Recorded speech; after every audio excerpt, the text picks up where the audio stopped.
Hello बच्चों, let's read the question. The question says, so हमें यहाँ पे एक ट्रू और फॉल्स का क्वेश्चन गिवन है। स्टेटमेंट क्या गिवन है? Earth crust is also known as lithosphere, यानी अर्थ की जो क्रस्ट है उसको हम लिथोस्फीयर के नाम से भी जानते हैं। ये हमें स्टेटमेंट है।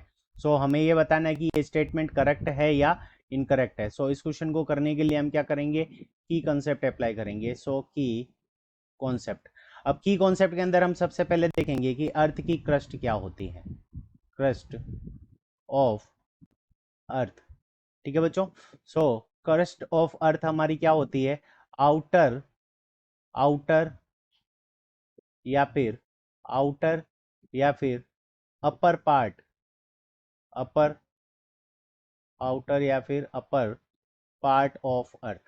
यानी ये क्रस्ट हमारी क्या होती है कि अर्थ का आउटर पार्ट या फिर अर्थ का जो सबसे ऊपर वाला जो पार्ट होता है वो हमारा क्या होता है? क्रस्ट ऑफ अर्थ होती है। ठीक है बच्चों, तो इसको हम क्या कर सकते हैं? स्ट्रक्चर से देख सकते हैं। सो अर्थ की जो स्ट्रक्चर होती है उसके अंदर, अर्थ के अंदर जो सबसे नीचे पार्ट होता है यानी अर्थ के मिडल के अंदर, उसको हम क्या कहते हैं? कोर ऑफ अर्थ कहते हैं। ये हमारा हो गया कोर। अब कोर के ऊपर जो अर्थ का जो पार्ट होता है उसको हम क्या कहते हैं? मेंटल। तो ये वाला पार्ट हमारा क्या हो जाएगा? मेंटल ऑफ अर्थ हो गया। सो ये हमारा पार्ट क्या हो गया? मेंटल ऑफ अर्थ हो गया। और उसके ऊपर जो पार्ट होता है, मेंटल के ऊपर जो पार्ट होता है अर्थ का, उसको हम क्या कहते हैं? क्रस्ट ऑफ अर्थ कहते हैं। सो ये हमारा क्या हो गया? क्रस्ट ऑफ अर्थ हो गया। अब बात करते हैं लिथोस्फीयर। लिथोस्फीयर जो वर्ड है हमारा वो दो सेंटेंसेस से बना हुआ है, यानी दो वर्ड से बना हुआ है। एक होता है लिथो, लिथो का मतलब होता है स्टोन, स्टोन और रॉक, या फिर लिथो को हम क्या कह सकते हैं? स्टोन या फिर रॉक कह सकते हैं।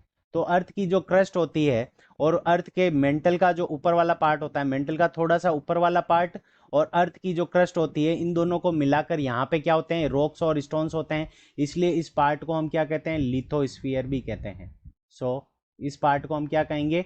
लिथोस्फीयर। सो इस क्वेश्चन का हमारा जो स्टेटमेंट होगा वो हमारा क्या हो गया? ट्रू हो गया, कि हम अर्थ के जो क्रस्ट को लिथोस्फीयर भी कह सकते हैं। So this statement is true. तो ट्रू है ये स्टेटमेंट, तो ट्रू हमारे इस क्वेश्चन का करेक्ट आंसर हो जाएगा। So true is the correct answer of this question. I hope you understood it well. Best of luck. Thank you.